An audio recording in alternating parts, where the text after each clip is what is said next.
It's the end of the world as we know it, and I feel fine. Let's get out of here. Aye. Hey everybody, it's Aaron from Got a Minute. 31 or 32 or 33 or 30 AD. Most people believe that Jesus died somewhere between 30 and 33 AD. I know the debate. I understand. Everybody's got their perspective. Some people aren't going to finish watching this video because they've got their perspective, and I get that. But just bear with me for a second. So, which is it? And we should look at the sun, moon, and stars for a little bit of direction. And so, before we get going here, there was blood moons in 31, 32, and 33 AD during the Passover seasons. So there's that. So what's the most significant one? Now, before we talk about the blood moons, on like Nisan 15, the night that Jesus died, or 14, however you want to look at it. We'll talk about that in a second.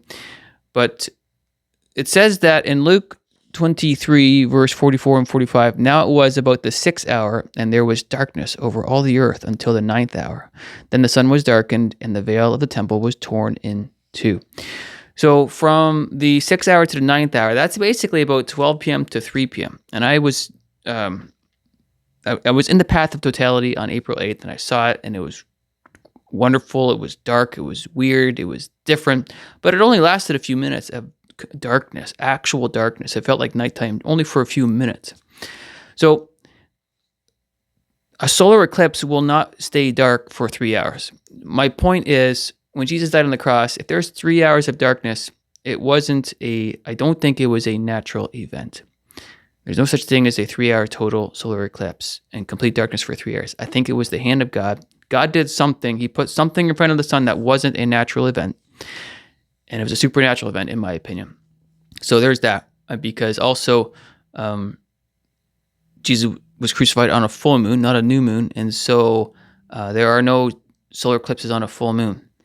But there can be a lunar eclipse or a blood moon on a full moon. So we have blood moons to look at in the year 31, 32, and 33. 32 AD, there was a blood moon, but it goes over the Pacific Ocean. I'll try and put a screenshot in here. Okay. 33, there was a blood moon, but it was primarily over Australia. Jerusalem would have seen it a little bit, but it was primarily over Australia. Okay, so 32 was over the Pacific Ocean, west of North America. 33 was over Australia, but 31 was a lunar eclipse over Jerusalem on Wednesday, April 25th, 31 AD. There was a blood moon, more or less, either the night of or the night after. I think it was the night of that Jesus died. If Jesus died on a Wednesday and he was taken down from the cross, that night there was a partial lunar eclipse over Jerusalem. I think that's perfect as a sign.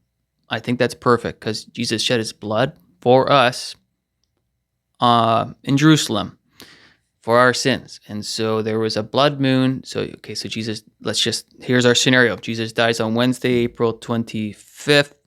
He's taken, there's darkness from 12 p.m. to 3 p.m. He's taken down off the cross before sunset because that starts the next day. He's put in the tomb that night. And as he's being put in the tomb, there's a blood moon in Jerusalem. That's a pretty good scenario. Why is this important? Because there's simple math here. Jesus died 4,000 years from the beginning, and I believe that Jesus is going to come back 2,000 years after whenever he died on the cross. It just so happens that there was a blood moon over Jerusalem in 31 AD. Pretty much, very likely, the night that he died. I think that's really, really interesting. 31 AD, minus 7 years gets you to 2024. We are waiting for the rapture of the church. We believe here on this channel that the rapture happens before the tribulation. So there you go, blood moon on 31 AD, April 25th, over Jerusalem. The other blood moons in 32 are on Pacific, and the 33 is over Australia.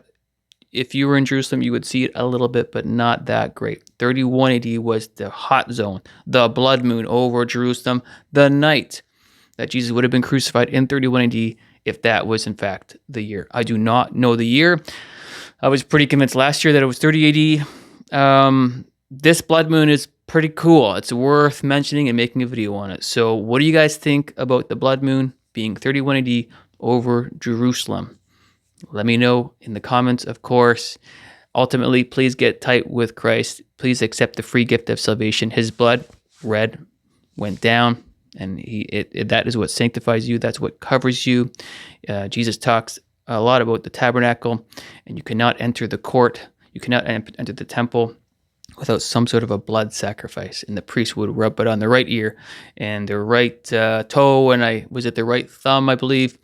And just the blood is what covers you. And then you would bring the blood into the Holy of Holies, sprinkle it on the mercy seat, and the high priest would atone for our sins. It was the blood. It was the blood of Christ. You cannot enter heaven without the blood of Christ on you. And even the curtains in the tabernacles would represent the blood as well. So when you walk through the first curtain, which looked like blood, it would cover you. And when you walked back into the second curtain, it would cover you. And when you walked into the Holy of Holies, you'd walk past the third curtain, and it would cover you.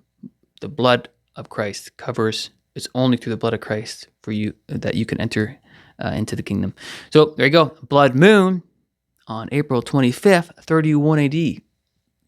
Pretty exciting stuff. Yamada 7 years. Here we are. Okay, take it easy. Go Jesus, go. Hopefully we see you in the clouds very soon. I like Passover a lot, but I don't know when it is. Okay, bye.